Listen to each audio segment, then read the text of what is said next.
a police helicopter hotly pursues an unknown craft. Police claimed that the helicopter chased the UFO. Could there be a reason for this sudden UFO escalation? The object accelerated 10 times as fast as a military jet. And is the British government hiding something? This is case number 52004, UFO Storm.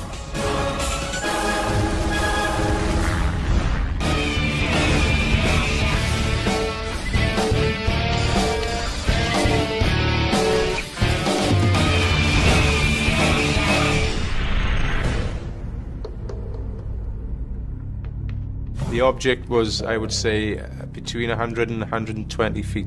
It was a round shape, a sphere, and it was rotating. I said, am I going crackers? Can anybody see this? Summer 2008. In countless cities across the United Kingdom, accounts of strange lights, unexplained objects, and other bizarre phenomena attract the world's attention. Record-breaking numbers of reports dominate front-page headlines and nightly news broadcasts. In Liverpool, 13 strange orbs. In Ramsgate, a giant flying triangle. In Bristol, a hovering silver object. In Birmingham, 3 low-flying discs. An epidemic of UFO sightings covers the British map. By the end of August, nearly 200 sightings have been reported, and the numbers are increasing. We've landed here in the United Kingdom because currently England is the world's hotspot for UFO sightings.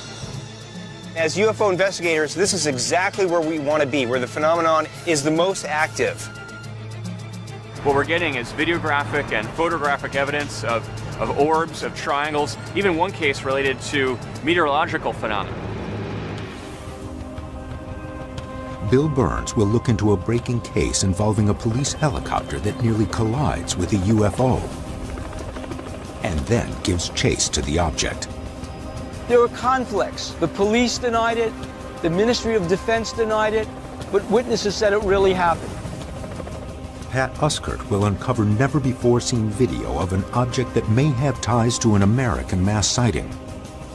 He's pretty impressed by what he saw that night, and he thinks he's looking at some kind of UFO event. And Dr. Ted Ackworth will hunt down and analyze compelling pictures which seem to show a UFO approaching a tornado. The object was very, very close, near this twister. Are those related? Is there some cause and effect? I'm not sure, but I'd like to find out. This epidemic of UFOs has happened before, across the Atlantic. June 1952. Throughout the United States, an alarmingly high number of UFO sightings sweep from coast to coast. The following months come to be known as the Summer of the Saucers. The sightings seem to peak when 2 Pan Am pilots spot 6 glowing red discs while flying over Newport News, Virginia, on the night of July 14th. But just days later, on July 19th, the wave reaches a breaking point. In the skies over Washington, D.C., air traffic controllers at Washington National Airport track several objects flying over the White House. But the objects vanish before Air Force jets can scramble.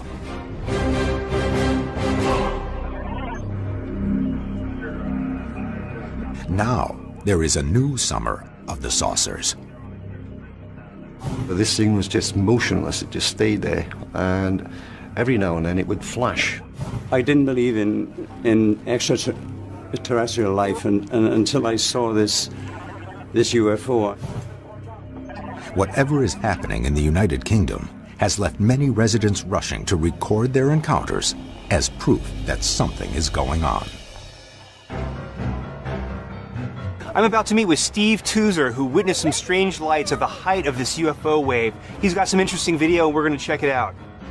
May 10th, 2008, University of Wales student Steve Tuzer is walking back to his dorm after a late-night soccer game, but his night is about to get a lot more exciting.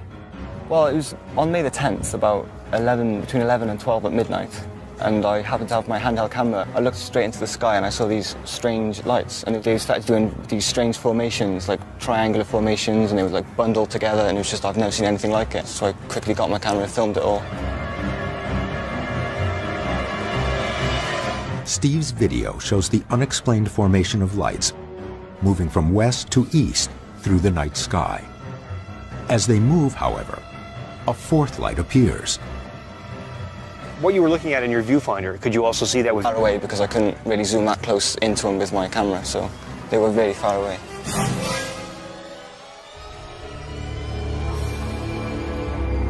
What was their trajectory? Most of them went across the sky. Did they exhibit a sort of independent movement? Yeah, it's like they were like together talking to each other or something. I don't know, just doing something. There's different formations, and then they would just disappear. I have to say, the footage is very interesting. We are looking at lights in a formation that are hovering over the town. Now, because of the distance and the quality of the camera, I can't really know what these lights were, but that's why we're going to have it sent to the lab and have Ted analyze the footage and see what he can make of it. Steve Toozer isn't the only person perplexed by strange objects in the British skies in the coming months. July 28th. In Bury, 160 miles west of London, retired professional photographer Roger Williams is relaxing in his backyard when he notices something flashing in the afternoon sky just above the roof of his house. What I actually saw was some flashing in the sky, bright flashing. My first thought that was an aircraft tumbling. But then Roger notices the object is not losing altitude. The saucer-shaped metal object appears to be spinning in place.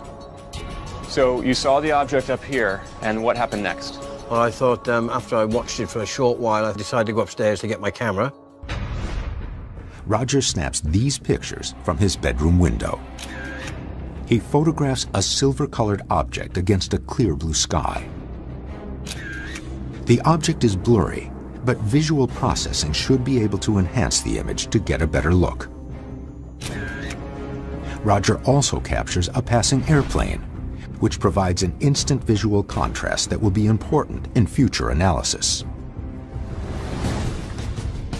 I realized that there were no wings or anything like that. It was a sort of a donut shape with reflections around the edge. So obviously it wasn't a plane or anything like that.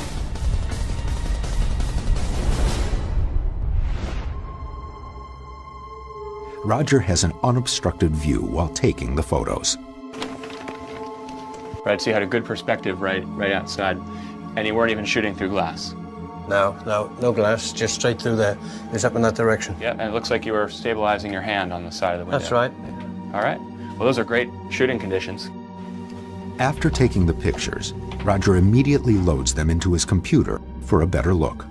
How many did you take altogether? It's basically about 4 or 5 shots. And you took those over the course of how much time? Just a couple of minutes.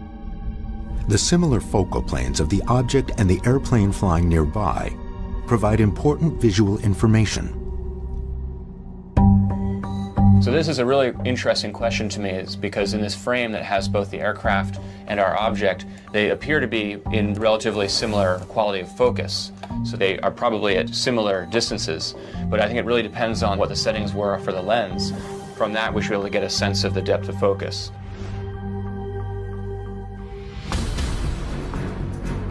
By obtaining the lens settings and aperture from Roger, Ted can now conduct a complete photo analysis to see if he can identify this silvery tumbling object. I have to say, this is probably the best photographic evidence I've seen yet.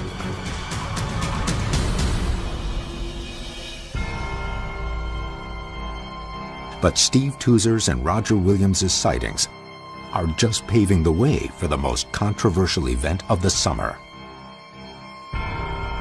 On June 7, 2008, just outside of the Welsh town of Cardiff, a police helicopter, reportedly preparing to land at St. Athan Royal Air Force Base, is nearly struck by a UFO.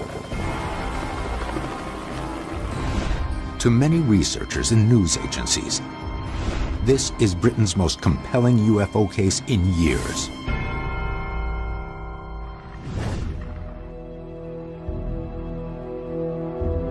I'm meeting with British ufologist Andy Russell. Andy is a specialist in UFO sightings here in Wales. Bill meets with Andy at the perimeter of St. Athan Royal Air Force Base, the focal point of the entire encounter. The whole incident started here at RAF St. Athan, early hours on the 8th of June, although some witnesses have seen a craft around the area on the 7th. When the helicopter was coming in to land, the crew noticed a small UFO approaching it at a high speed. The crew took evasive action. Originally, South Wales Police claimed that the helicopter chased the UFO. We've got witnesses in Cardiff and St. Mellons and a few other areas that have witnessed that chase. Later, South Wales Police have retracted that statement and said that the chase never took place. Why would the police change their story? Bill has tracked down a lead that may prove the authorities are involved in a cover-up. We found a commercial pilot who was in that airspace that night. He was approaching Cardiff Airport, and the tower radioed him and said, "Be advised, a police helicopter is tracking a UFO in your airspace." One pilot's confession may help prove the authorities gave chase to a UFO. What were the police following? And were they trying to keep up with technology well beyond their own? The object accelerated 10 times as fast as a military jet.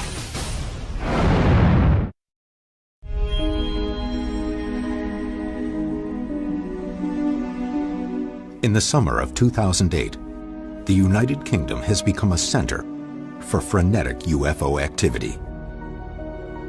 Reports, pictures, and videos have been captured all over the country. But nowhere has a case intrigued more people than the Welsh city of Cardiff, where a police helicopter reportedly was in a near collision with a UFO and gave pursuit near St. Athan Royal Air Force Base in the early morning hours of June 7th. At least one pilot reported he was told by air traffic control that a UFO had encountered a helicopter in his airspace. Stay away. UFO hunters are in the UK to investigate the events taking place in the summer of 2008. They are working with local news agencies to locate credible eyewitnesses. With no video or pictures known to exist, the Cardiff helicopter incident is at the top of the investigation's most wanted list. Bill Burns is contacted by a pilot who says he was in the skies the night of the incident, and he was alerted by air traffic control to the situation. Today I'm meeting with the commercial airline pilot who was warned out of Cardiff Airport airspace by the tower because they said they were tracking a UFO and a police helicopter.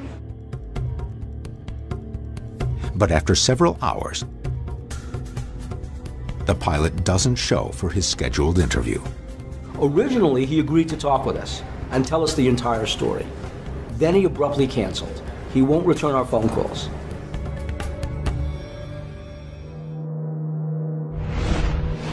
His initial emails show he is eager to participate. But after the missed interview, a final email shows he has changed his mind about discussing the case and won't say why. With the pilot now out of the picture, the investigation needs to locate more eyewitnesses. Pat meets with Andrew Dagnall, a reporter from Media Wales. Andrew has also experienced eyewitnesses going suddenly quiet. For him, it happened after speaking with sources inside the police department about the helicopter chase. A policeman was driving a helicopter that he saw what he said was a UFO and chased this UFO out across the east into the Bristol Channel where it then disappeared.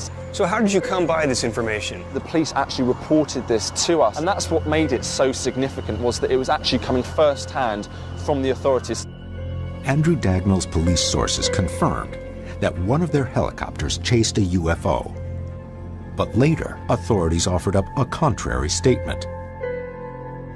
According to the South Wales Police Department, quote, there were a variety of aircrafts of different shapes and sizes. In all probability, this sighting has just confirmed that one of these was in the area at the relevant time. The helicopter did not follow it or chase it across the Bristol Channel. Have you been able to get in touch with the police officers that were involved in this incident? We've never actually been able to speak to him. That makes it difficult for us to pursue as a story because, you know, we're getting nothing back now from the police. This seems to be very common with these sightings. Something big happens, and then they attempt to cover it up, basically. I think we're onto something, that something really did happen over Cardiff involving what appears to be a genuine UFO. Bill is now seeking connections between the various events taking place this summer. To further understand what may be going on, he is meeting with Nick Pope, a former Ministry of Defense investigator who was assigned to UFO cases by the British government. So we have a video that someone shot of an object over South Wales, and I'd like you to take a look at it and see if you think this resembles anything like the descriptions that you've received.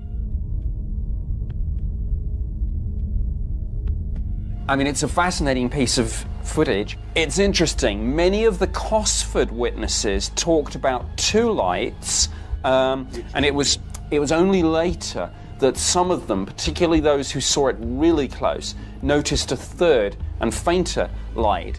But yeah, that is similar to what's been reported at Cosford. The Cosford incident took place on March 30th and 31st in 1993. It involved over 100 witnesses who saw 2 or 3 lights on what they believed was a triangular-shaped craft. The incident entangled 2 Royal Air Force bases, Cosford and Shawbury. What's at these bases that would interest some kind of other craft? Shawbury is somewhere where helicopter training is undertaken. Cosford is basically an engineering base. So it's a wide mixture of different establishments. These aren't just UFO sightings, however. These are craft that actually go over the base, they hover over the base, they linger over the base. More than that, in relation to the Cosford incident, one of the Air Force witnesses told me that the object accelerated away probably 10 times as fast as a military jet. It's not just lights in the sky. When it comes to sightings at military establishments, whatever this phenomenon is, does seem to be paying particular attention. We don't know what these things are, but they're in our airspace, and we want to know. Though it may be impossible to know why these sightings are happening, witnesses continue to be amazed at what they are seeing. Local media assistance has helped uncover an eyewitness who saw the Cardiff helicopter event on the night of June 7th. Sometime after midnight, Amanda Berry is in her kitchen, preparing to turn in for the evening, but soon realizes her night is just beginning. Well, I was basically, sort of washing dishes, doing normal, just usual things, working on my computer. I looked out of the window and I basically saw this light, sort of an orangey sort of light. Amanda watches as a helicopter emerges behind the strange light. To her, it appears to be following or chasing the object. What drew your attention to this thing? What was unusual about it? Well, I mean, it was flying quite quickly, but it was sort of flying in a very smooth way, which you wouldn't, in a sort of broad arc. According to Amanda, it is able to evade the helicopter with relative ease. Did it appear that this thing was moving faster than the helicopter? Yes, it did. I was getting the impression that the helicopter was kind of struggling to keep up with it, and it seemed to be flying along quite effortlessly, really. I mean, it was almost like as if it was teasing the helicopter, you know. Amanda's description matches what many local media outlets reported hearing from other witnesses. But skeptics dismiss this sighting, claiming it is something far more prosaic, a simple paper balloon known as a Chinese fire lantern. Chinese fire lanterns are often used in celebrations such as weddings, birthdays, and concerts across the United Kingdom. In fact, fire lanterns were launched the night of the sighting at a wedding in the town of Cowbridge, only 5 miles from the St. Athan base.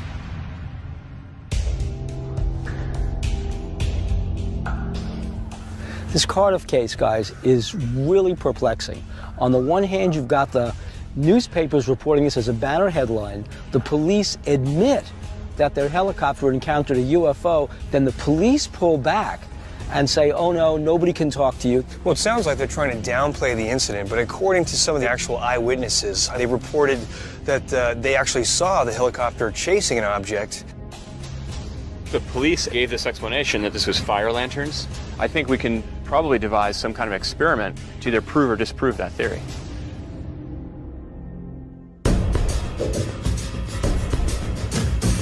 To put this theory to the test, Amanda has agreed to observe a series of fire lanterns and see if they appear anything like what she witnessed on the night of June 7th. With an eyewitness at the ready, the experiment is set for launch. Are police ignoring a case of simple misidentification? Or are they refusing to come forward because of a UFO incident at a Royal Air Force base?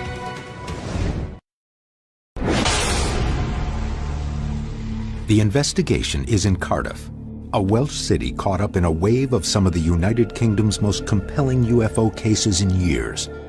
Video of what could be a huge craft. A strange picture of an object without wings tumbling in the afternoon sky. And a helicopter that reportedly pursued a UFO over the Bristol Channel on June 7, 2008. But official statements claim that this last incident is an overblown sighting of a Chinese fire lantern. These fire lanterns are candle-powered miniatures of hot air balloons, and they're frequently mistaken for UFOs.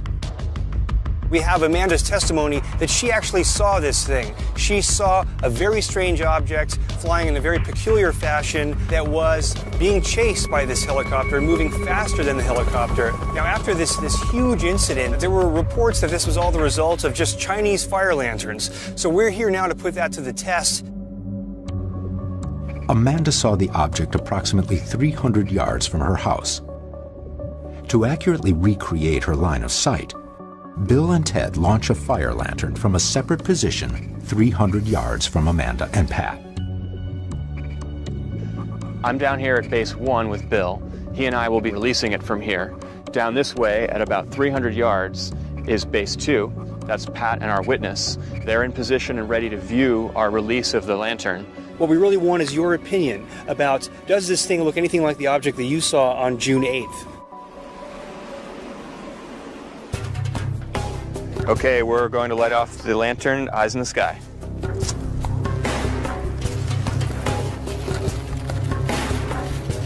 Go.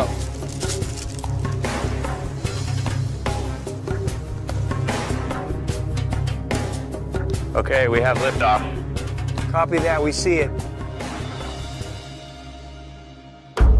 Well, Amanda, well, you see it? Yeah.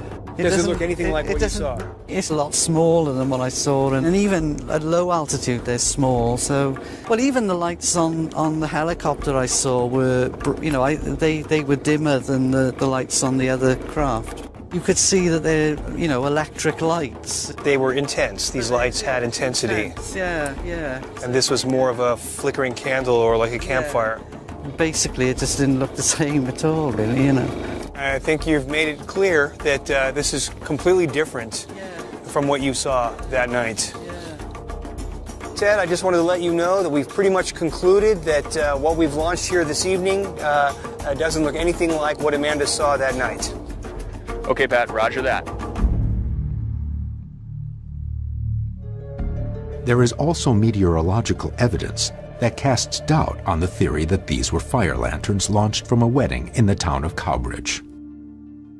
Cowbridge is about 13 miles to the west of Cardiff, and the winds that night, we looked at the meteorological data, are coming basically out of the north. Now, if a fire lantern was launched over Cowbridge and climbed up to 2,000 feet, it would be traveling in this direction, and that is the opposite direction from Cardiff.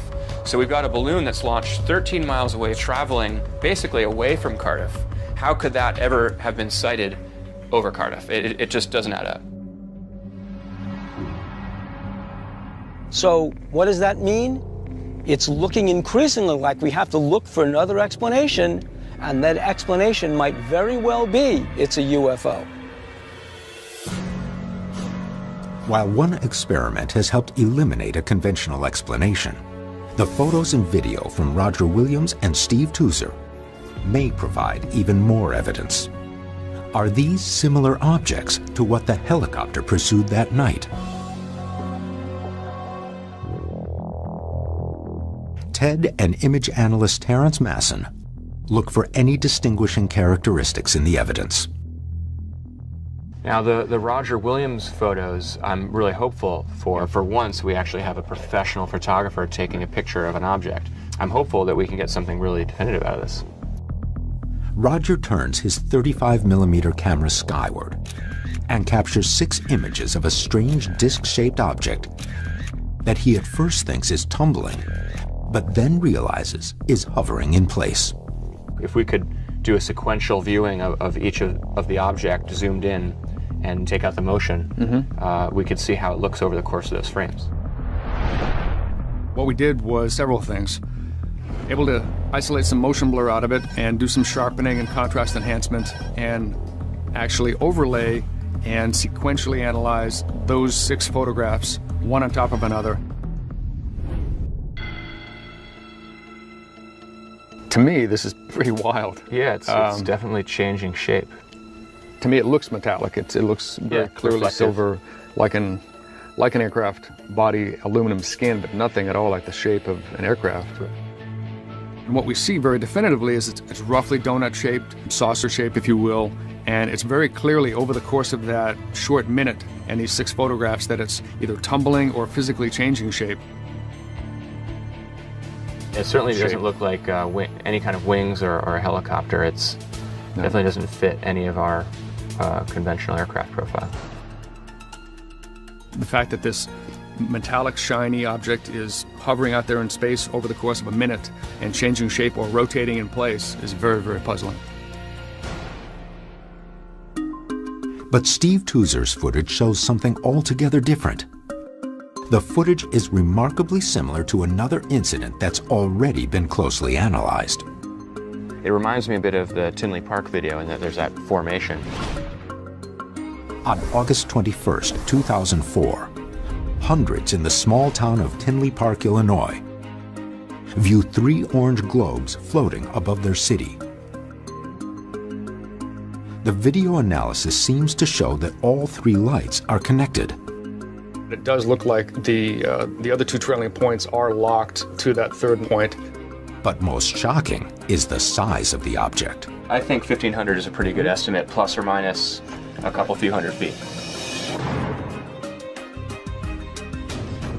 And I don't know any structure that you could fly that could hold lights 1,500 feet apart. Ted and Terence believe the Tinley Park lights to be a massive single triangular object. Though it does show a 4th light, the object Steve Tuser captured is similar.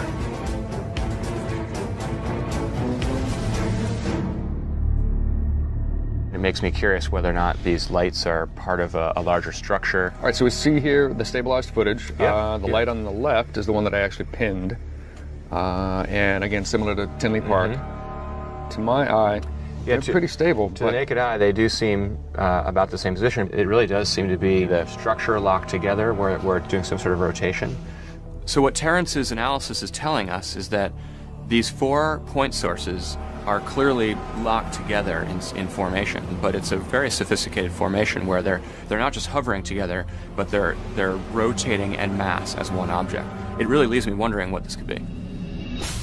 One final photo could shed light on the dramatic increase of sightings in the United Kingdom, as a photographer in Lancashire captures what appears to be a UFO approaching a tornado. Everybody has said, "What is that?" The latest wave of UFO sightings over the United Kingdom has seen strange triangles, bizarre silvery objects, and a helicopter pursuit over the Bristol Channel. But the most unique case might involve a UFO and a tornado. Melanie Walwork of the Lancashire Evening Post received this photo days after it was taken. Well, yeah, I thought it was certainly very interesting. It was crazy enough that there was the funnel cloud in Lancashire for a start, never mind now with this, this thing next to it that no one was, too sure what it was. But more compelling for Mel is the amount of sightings in the area, especially this summer. Do the sightings tend to come together in certain months of the year? There certainly has been a lot over the last few months, obviously the summer months. Lancashire is a hot spot. Though Mel received many calls and many reports, none had the evidence that Pat Regan did when he snapped his photograph. July 6th, 2008. Pat Regan is on a normal afternoon excursion with his daughter Jasmine in Lancashire. He takes this photo when he sees the tornado forming in the distance. When he arrives home, he downloads it to his computer for a better look. At first, it just seems to be a picture of the nearby tornado.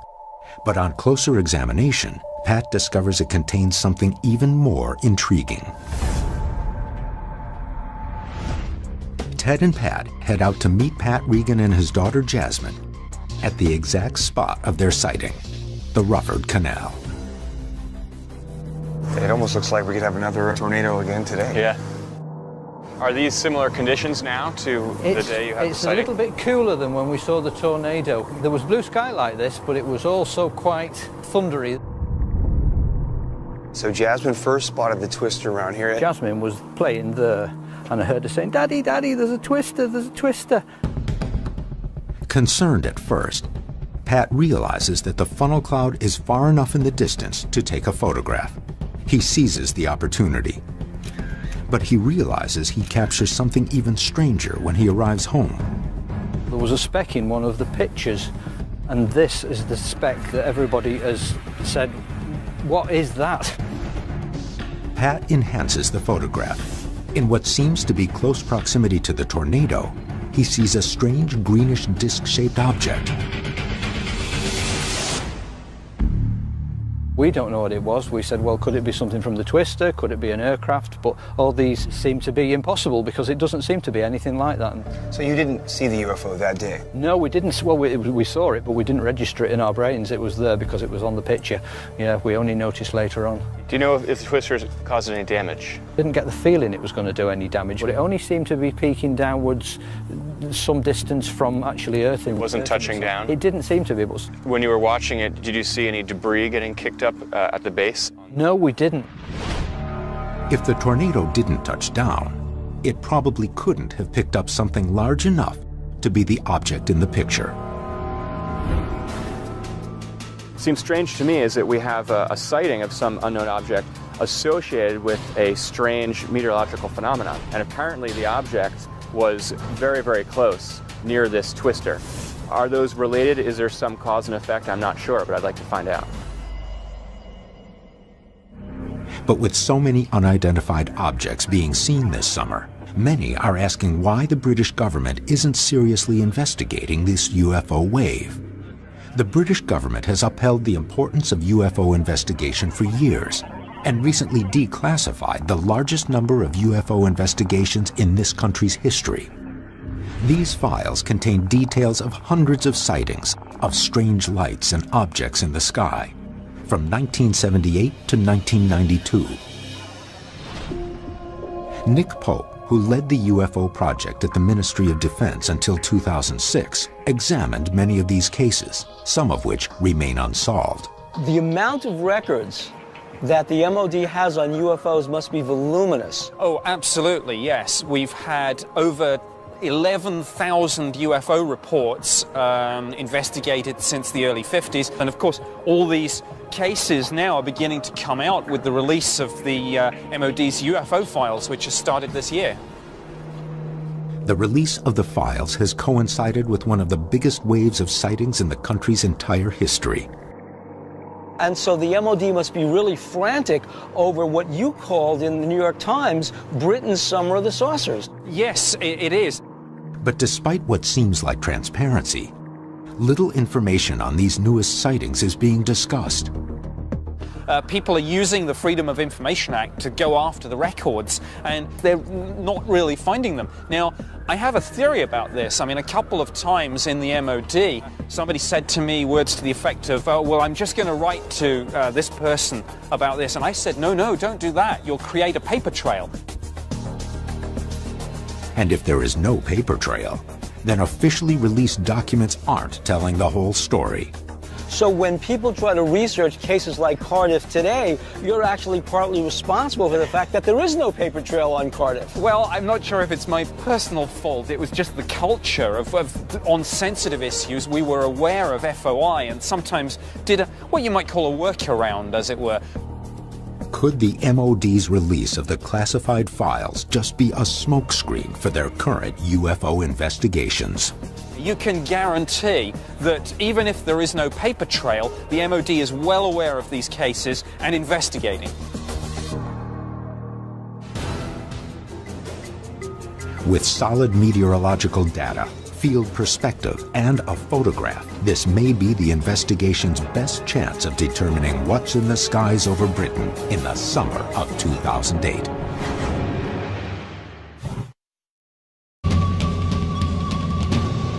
An extraordinary photograph involving a tornado and a possible UFO has surfaced in Lancashire in the UK.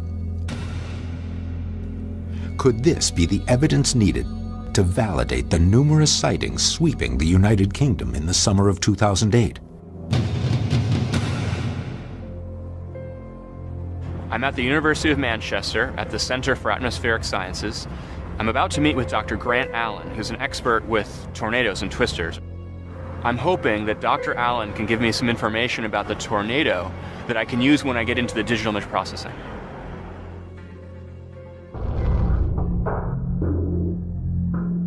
This particular tornado we're looking at here is a very, very weak tornado with wind speeds, I would say, probably less than 80 miles an hour at the vortex edge. Does it look to you like this is touched down? I wouldn't say so. Normally when a tornado forms at the top of the cloud, you get a thicker area and that tapers off as it descends, and you can see that. One question stands out. Is this object just a piece of debris picked up off the ground and tossed out by the tornado? Dr. Allen worked up an estimate on the strength of the tornado, detailing the force needed. The maximum velocity around the edges of the funnel was about 80 miles per hour. That at as little as 10 meters away, it could be half that velocity. So we know that the velocity of the air around this funnel is dropping off very significantly. And obviously it would take very strong winds to keep some sort of debris or object up in the air. If the tornado had touched down, and if that's a relatively large piece of debris that's left over, I would expect to see more evidence of debris either around the tornado or off this picture maybe. We've looked very closely at throughout the entire frame, and that's really the one and only piece of debris that we're seeing, and it seems to be about halfway up the funnel. None of those photographs has the tornado been anywhere near the ground. So my hunch is that that is not debris. With this stage of the analysis complete, Ted turns back to image processing to determine the size, speed, or distance from the camera to the object. The question here is, what's the object? You know, an aircraft, a bird, an insect? Can we get our hands around this in any way? My first impression is that it is something of medium size at a pretty good distance. I am seeing what looks to me like motion blur on the object. Motion blur happens when the object being photographed moves faster than the camera and film's ability to capture cleanly. It is usually affected by the camera's shutter speed. Let's look up the shutter speed. 5 thousandths. Right, so that's really fast. Shutter speed on a camera dictates whether the photo is sharp or blurry. Pat Regan's camera shutter was set to open and close at 1/5000th of a second. This extremely fast speed clearly captures the estimated 80-mile-per-hour winds of the tornado, but not the alleged UFO. It seems like it would have to move pretty fast in that very fast exposure time to still be blurred, because anything else that was moving at any kind of relative speed, even 80 miles per hour, a fast car, I would expect that to be crystal clear. You're right. At that shutter speed, right? You're right. Because that's really fast. That's a good point. Further analysis shows the object moving a third of its length in the 5,000ths of a second needed to take the photograph. But its exact size cannot be determined. Do we know that it's a physical object? I would say definitively yes. You can see the very dark undershadowing on the foreground objects, and if we zoom into this thing here, we can see it's kind of more light on top and dark underneath. So there is something physical in frame. It's not something that's added after the fact or very close to camera. Right.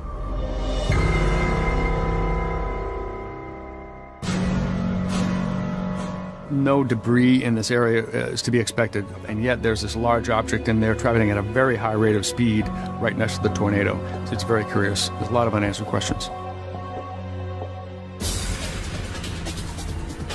A mysterious flying triangle. A metallic sphere shot by a professional photographer. A large, fast object that doesn't look like any known craft approaching a tornado. This has been a really fruitful trip. We've been able to collect what, in my impression, has been some of the highest quality photographic evidence I've ever seen. From conducting our own experiments, I'm of the opinion that there actually was some kind of unusual object that interacted with this helicopter. We found that even though the MOD is releasing its files, it's still keeping mum about cases. We're left with the possibility that we will uncover the piece of thread that will unravel the whole secret and finally reveal the truth. But even as the summer draws to a close, the events continue. September 7th, just outside of Southport. Near Pat Regan's sighting of the tornado object, residents flood emergency services with reports of a blazing object falling out of the sky. September 13th, in Bristol, near the Cardiff helicopter incident, 5 bright orange lights circled the night sky. And September 22nd, reports of triangular lights pour in from the towns of Rose, Johnston, and Boris. As events escalate and with more and more witnesses, the truth may be just a sighting away. In this documentary, you will see miraculous UFO footage that has been authenticated by top UFO. The documentary featured an extensive summary of the footage, the canisters containing the footage, an expert analysis from the likes of Stanton Friedman. One film expert noted in the documentary that the footage came in an old Soviet canister that had information labeled on it that was consistent with info written directly on the film reel. The numbers on the film's header matched the canisters they came. The header of the film had the crest of the KGB on it, and the term for top secret is shown in the first few seconds of this footage and image to the right. Having real-looking alien footage is one thing, but including the original film reel canisters means you are extremely close to proving 100% authenticity. This is something that has traditionally lacked in other more popular alien videos such as the widely known Alien Autopsy or the Alien Interview videos. Several KGB documents. In the documentary, several KGB documents are produced to prove the film is authentic, along with credible testimony from a former Soviet KGB operative who claims to know about the event. At first everyone believed that those debris were part of some novelty aircraft manufactured in the United States or England, said Pavel Klimchenkov, a former KGB operative, but having done some measurements material analysis, we came to the conclusion that none of the domestic or foreign manufacturers known to us could have produced this apparatus, at least not in the conditions existing on this planet. Along with Pavel's testimony, authentic KGB top-secret documents were obtained by the filmmakers, allegedly costing them $10,000. The documents described in detail a crash site recovery operation of a disc-shaped object and organic remains. Based on the credible testimony, KGB documents, expert film analysis and the general good feeling one gets when watching this interesting crash site video, it is safe to assume that this film indeed may be authentic. What about the autopsy? This footage will be posted in our second part article along with thoughts and analysis, actors, training exercises, skepticism. Some have put forth the argument that an American production crew filmed the footage in March 1998. These claims are put forth on websites claiming to know the truth about this footage. To date they have failed to show even one current photo of any of the soldiers in the film nor any statements from the actors that they were indeed only actors in this film. This should be easy to obtain if the footage was recently filmed. Some have put forth the argument that an American production crew filmed the footage in March 1998. These claims are put forth on websites claiming to know the truth about this footage. To date they have failed to show even one current photo of any of the soldiers in the film nor any statements from the actors that they were indeed only actors in this film. This should be easy to obtain if the footage was recently filmed. Another theory suggests the film was a training exercise. Yet no one has produced witnesses verifying this claim. One skeptical viewpoint suggests that the object's thickness is far too small to support any would-be alien pilot. The craft's outer edge as seen on the image is only 12 to 36 inches. However, it is not necessarily indicative of the overall thickness of the craft. The image was taken from the only part in the video sequence where the craft's edge is visible, and since the camera never goes behind, there is no way to tell how much depth the craft may have on the other side. Additionally, if you consider the side facing us may actually be the bottom, we can easily see that this craft can easily fit the traditional flying saucer shape as demonstrated by the below images. In this documentary they claim that, since they only were able to acquire 4 canisters of film, more film footage of this incident is available, such as the entire digging, cleanup, and inside the craft investigation. To this date, almost a decade after it went public, no other videos have surfaced. A UFO crash site allegedly filmed by the Russian KGB in March of 1969 in the Sverdlovsk region of Russia. The footage was later obtained by documentary filmmakers who then published the movie, The Secret KGB UFO Files. A film expert noted in the documentary that the film came in an old Soviet film can and the numbers on the film's header match the cans they came in. The header of the film has the crest of the KGB on it and the term for TOP secret. An autopsy of the alleged pilot of the UFO is seen in the documentary film. Soviet doctors examined the burned torso of the entity and it is revealed that the 3 doctors died 1 week later, all from cerebral hemorrhages. Death certificates are presented as proof. Several KGB documents are produced to prove the film is authentic. Some have put forth the argument that an American production crew filmed the footage in March 1998. These claims are put forth on websites claiming to know the truth about this footage. To date they have failed to show even one current photo of any of the soldiers in the film nor any statements from the actors that they were indeed only actors in this film. This should be easy to obtain if the footage was recently filmed. Another theory suggests the film was a training exercise. Yet no one has produced witnesses verifying this claim. UFO aliens may have helped build pyramids of Giza, says Cairo University archaeologist. Head of the Cairo University Archaeology Department, Dr. Ela Shaheen in December 2010 had told an audience that there might be truth to the theory that aliens helped the ancient Egyptians build the oldest of pyramids, the pyramids of Giza. On being further questioned by Mr. Marek Nowak, a delegate from Poland, as to whether the pyramid might still contain alien technology or even a UFO with its structure, Dr. Shaheen was vague and replied, "I cannot confirm or deny this, but there is something inside the pyramid that is not of this world." Delegates to the conference on ancient Egyptian architecture were left shocked. However, Dr. Shaheen had refused to comment further or elaborate on his UFO and alien-related statements. Down below is 90's The Secret KGB UFO Files documentary, that deals with the fact that Russian had already discovered the tomb of alien humanoid in Egypt and something is beneath the pyramid. The Secret KGB UFO Files documentary interestingly supporting the head of the Cairo University Archaeology Department, Dr. Ayla Shaheen claim as well. Actually, ancient Egyptian writings very often talk of beings from the sky opening and bright lights coming down to teach them technology and give them wisdom. Many pictures and symbols resemble UFOs and aliens. Possibly aliens built the Great Pyramid. And these solid long-lasting construction techniques were adopted by the Egyptians. Ancient Egyptian legends tell of Tep-Zepi, or the first time. This is described as an age when sky gods came down to earth and raised the land from mud and water. They supposedly flew through the air in flying boats and brought laws and wisdom to man through a royal line of pharaohs. And of course, this was all thrown out the window when Christianity came along.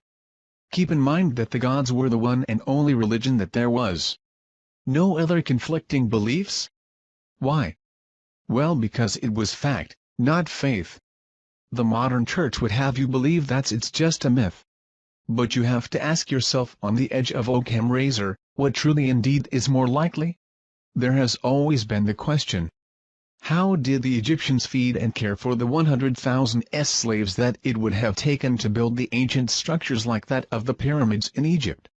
1 minute it is a very backwards country and almost overnight a highly advanced and technological culture sprung into existence. We now have the answer to that very question and evidence that the Egyptians had help, extraterrestrial help at that, thanks to Russia, the KGB and a top-secret project called Project ISIS. Astrophysicist, neurologist and science advisor in Advanced Propulsion System gained access to the files of Project ISIS. This was a top-secret project brought about by KGB concerning the discovery of the tomb of the visitor in 1961. Up until Sci-Fi purchased this exclusive footage from an agent of the Russian Mafia, it had never been seen outside the top-secret facilities of the KGB.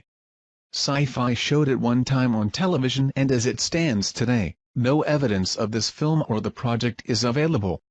Except what we have copies of here given to us by a client that had taped the original show. This video is a powerful documentary with actual footage filmed by the KGB and verified by specialists in the field. Authentic film footage. If we can somehow bring attention back on Project ISIS and prove it out, it will change the history of the beginning of the civilization of man. During the Cold War, Nikita Khrushchev was determined to show the world that communism was superior over the democracy.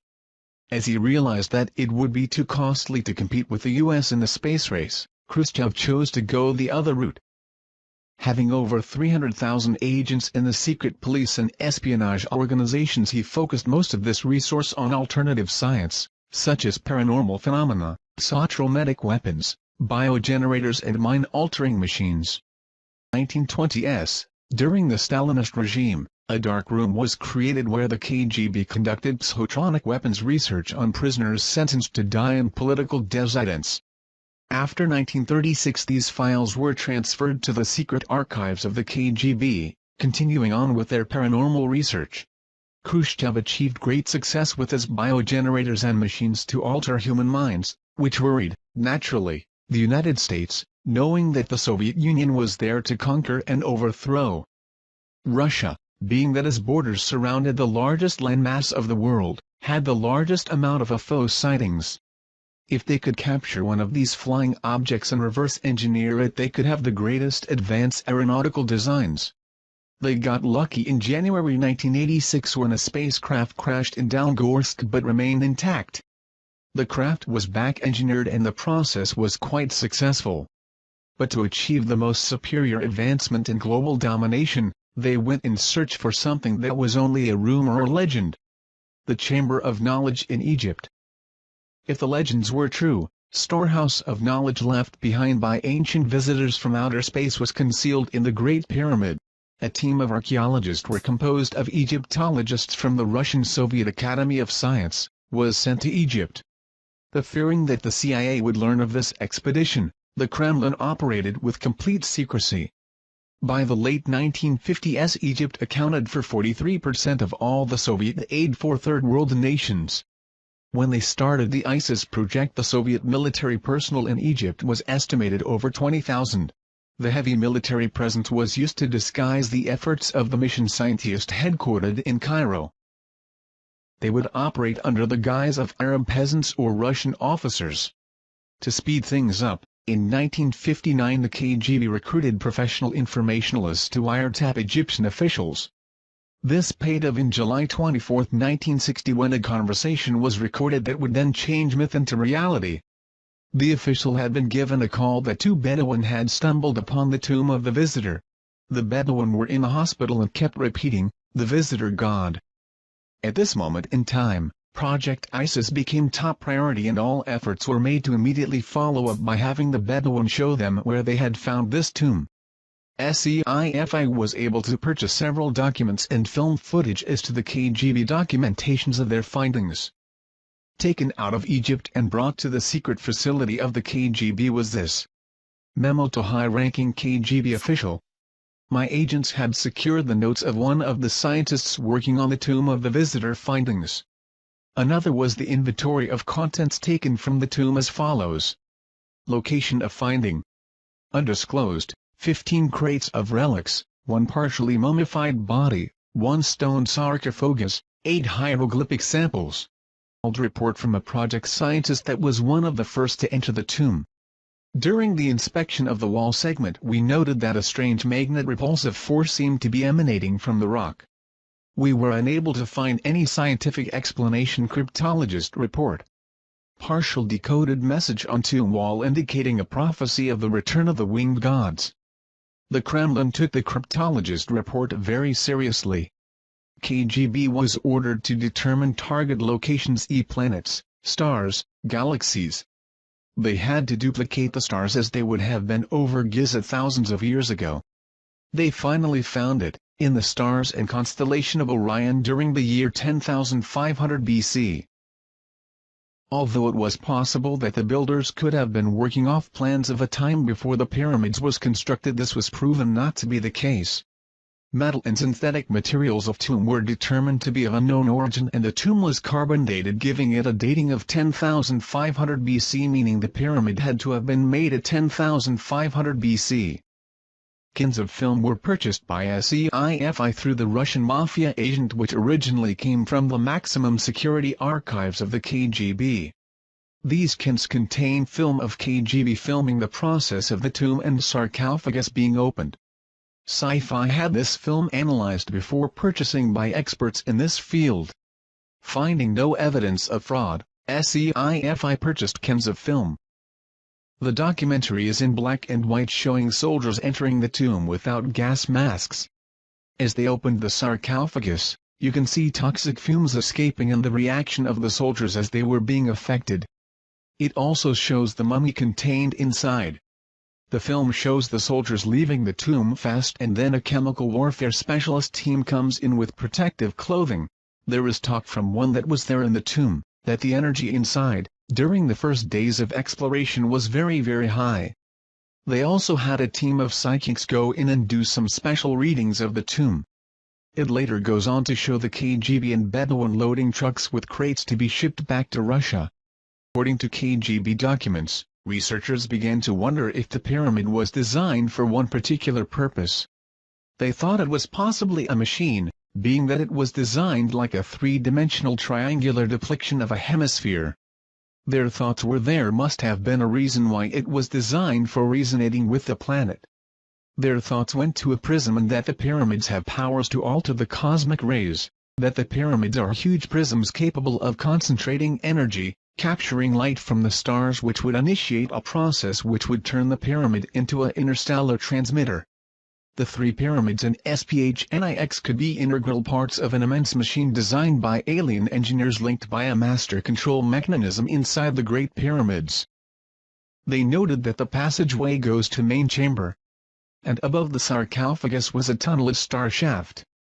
They reasoned that when a specific star alignment occurs, a streak of energy goes down the shaft.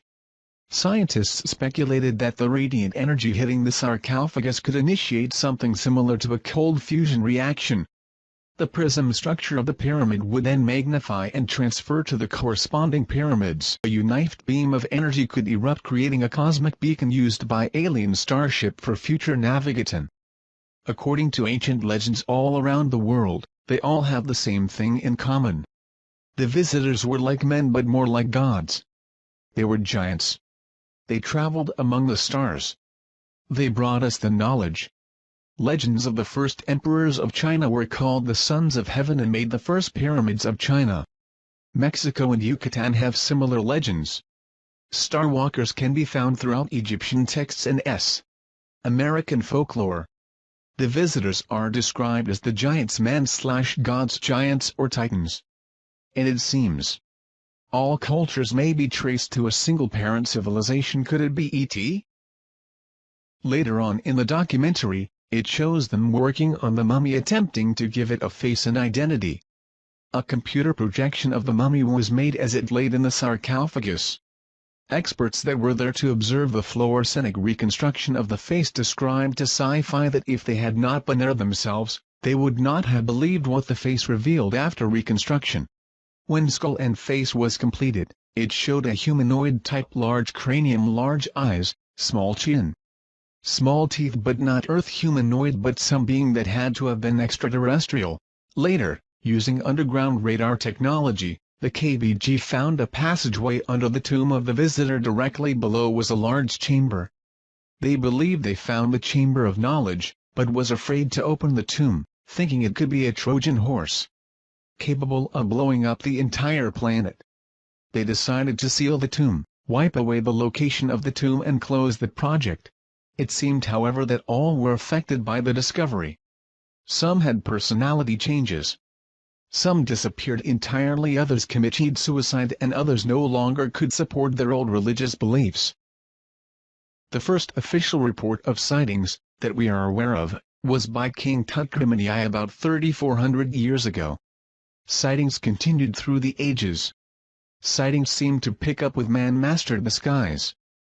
But when we conquered the inner workings of the atom, the aliens of Orion stepped up their observation with an explosion of UFO sightings that continue up to the present. UFO abduction reports began to sweep around the world in the early 60s. A pattern was developing, with nearly all abductees reporting physical examinations, insertion of objects and artificial inseminations. Many women abductees believed they were being impregnated to give birth to alien hybrids. In the last decade, reports such as these have risen dramatically. It may be highly likely that the genetic colonization program that started back in the ancient times has resumed. The question was asked, could they be cloning themselves by implanting their alien genes into human DNA? Are humans being transformed into an alien species through genetic engineering? The ancient Egyptians have always said that our DNA came from the heavens and that someday they would return. Did the KGB discover the truth in the Chamber of Knowledge about the true agenda of the ET? And what was discovered on the wall of the tomb of the visitor prophesies that they would return. But when? Secrets cannot be contained. Not even KGB secrets. A group of scientists, computer programs, doctors, etc., shortly after the discovery of the tomb of the visitor, came together to discuss the possibilities of this discovery. They fully believed that the visitor was none other than Osiris, the alien king. Thus they gave themselves the name, the Followers, based off the followers of Horus in the Egyptian Book of the Dead. According to Egyptian beliefs, a family of gods came from the stars to Egypt. They were the ones that gave the people of Egypt the knowledge and wisdom. Later they left Earth back to their star homes, except for Osiris. He stayed and taught the followers. It was their duty to protect and keep the ancient knowledge he gave them until his return. The Egyptians were astronomers and fully understood that the stars were the map to the great god Osiris and the afterlife. And followers would secretly come together in their homes to discuss the possibility of the return of Osiris. They believed that the second coming of Osiris would herald a new age for mankind. They believe that when the tomb was discovered and the seal was broken, a signal was transmitted to the visitors. They calculated and estimated the time it would take for the electromagnetic signal to reach the constellation of Orion. They figured that they could return no earlier than April 23, 1985. With that time frame in mind, the group left Russia and took off to Egypt, never to return. The only remains left behind of their meeting with the visitors was a newspaper clippage found in the KGB archives of a group of tourists disappearing in the middle of the night in Egypt, 1985. And one home movie project with film. This film showed the group in front of the pyramid at night. It shows a light appearing in the sky, the group dropping to their knees in prayer, the light becoming brighter and then nothingness.